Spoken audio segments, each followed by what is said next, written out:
I've been called a man, I've been called a lesbian, I've been called everything under the sun, basically. Masculine, you're a bloke, or you're a polar lads.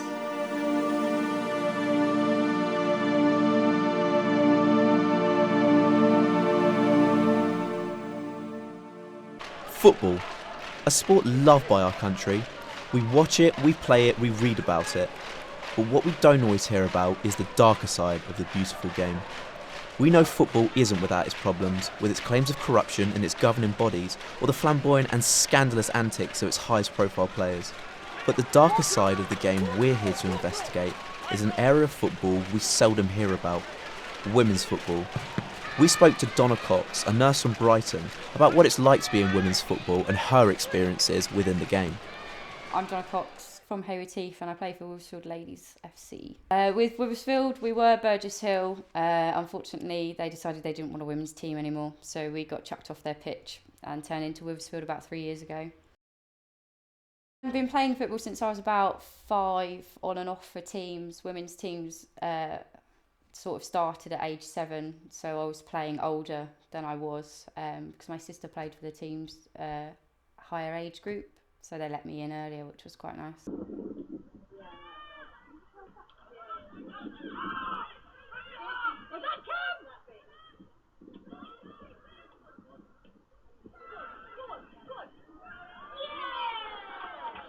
The Olympics was amazing for women's football.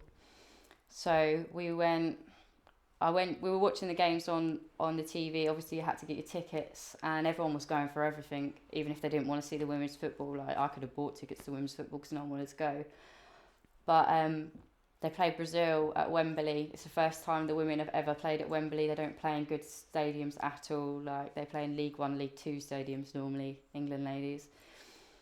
And yeah, over 80,000 people there. It was the second biggest women's attendance ever, only topped by America when they had the World Cup there. And that was when USA were in the final, so they had a massive crowd. But there was so many guys. It wasn't just women, like there were so many men there and we were all like bundled in together. It was amazing. And we won, and it was like the women's best player was playing for Brazil, and it was amazing for us. It was the best game that I've been to. Unfortunately, because I don't get big crowds, the games are sometimes not that exciting, but yeah, that was amazing. And since the Olympics, women's football has been shown on like BBC 3 and like BBC 4 and stuff, and they're still showing the England games, which is really nice because people actually get to see us win. Like the game that was in Portsmouth where they won 8-0, people are like, oh right, so we're actually all right, like compared to some of the teams. Women's football doesn't receive the same level of exposure that the men's does. You could argue it's because it isn't as popular, which is true. Only one game from women's club level football makes it to terrestrial TV, and that's the Women's FA Cup final. With a lack of media covering the sport, it's easy for problems to go unnoticed. My whole family played football, so my parents were really open. Unfortunately, a lot of people are very sexist about football. So at school, I used to try and get a women's team together and I wasn't encouraged. I was left to do it. PE teachers didn't help me. I used to have to drag girls to come and do football with me so that I could get assessed to do it. They told me that they'd come and watch me outside of school and that I'd have to do like hockey and netball during my lessons at school rather than play with the boys. But I played with the boys at break. Yeah. And the boys didn't care. I asked the boys, like, do you mind if I play with you? They were like, no, we're going hard. Like, if you get hurt, you get hurt. Yeah. But the PE teachers wouldn't have it. I've professionally, actually doing my nurse's training at work, people ask you about yourself, ask you about your hobbies, telling me you play football. I actually been asked if all my friends were lesbians. And it's just like, sorry, is that meant to offend me or is it meant to offend them? Or... The problem is that girls play when they're young, and you get into secondary school when boyfriends and things come in and people don't, and it's not seen as cool anymore to play football. And that's when people start bullying you really bad. That's when you start getting called a bloke and you start getting called a lesbian, and that's when so many girls stop playing football. When I was younger, a lot of us, we used to stick up for each other. 2 of my best friends I've played football with since I was about 5, all the way through. And we are really close, because we used to get bullied, and as I hit 15, 16, when everyone's starting going out drinking, starting having sex and going about and getting with everyone, it was one of those points where that was when the lesbian stuff started. It was like, oh, you've got to be gay, you must be gay. And there's nothing wrong in being gay, I've got nothing against it, but I'm not, but I'm straight, like, I like guys. And it was hard for me then, because I was like, oh my God, every guy thinks I'm gay just because I play football. Like, I'm never going to get a boyfriend because everyone thinks I'm gay, purely because of the sport that I like to play. Like, clearly, football favours the male game. But why?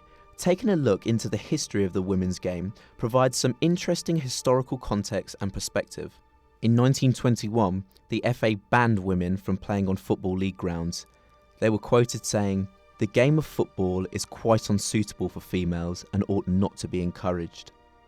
It wasn't until 1971 until the FA Council lifted the ban which forbade women from playing on grounds of affiliated clubs.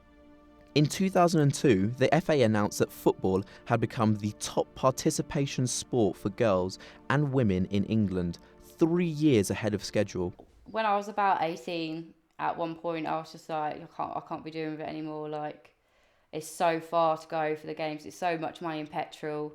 We pay to play, and you can get there, and like sometimes referees like just don't turn up to our games. We don't have linos, so there's no offside, so it's just stupid.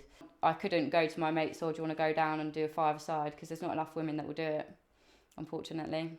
All the time people will put you down for playing football as a girl, and it's just, I've never got it. Like, it's just a sport. I can't understand why football gets so much stick. Yeah.